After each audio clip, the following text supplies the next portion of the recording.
All right, we have this amazing rotator burn machine. I love this thing. This thing definitely gives you the burn. This is great to have in your home gym.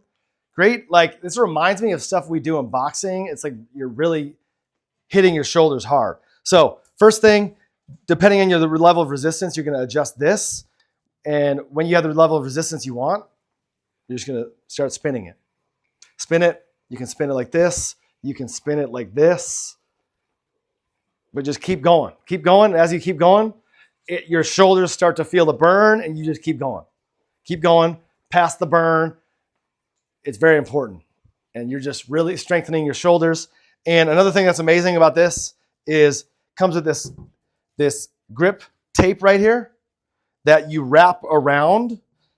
You can wrap around the area right here to improve the grip, make it better. A lot of people use gloves. This makes it so you don't need the gloves. So it comes with everything you need. This thing is amazing. Feel the burn. Highly recommend.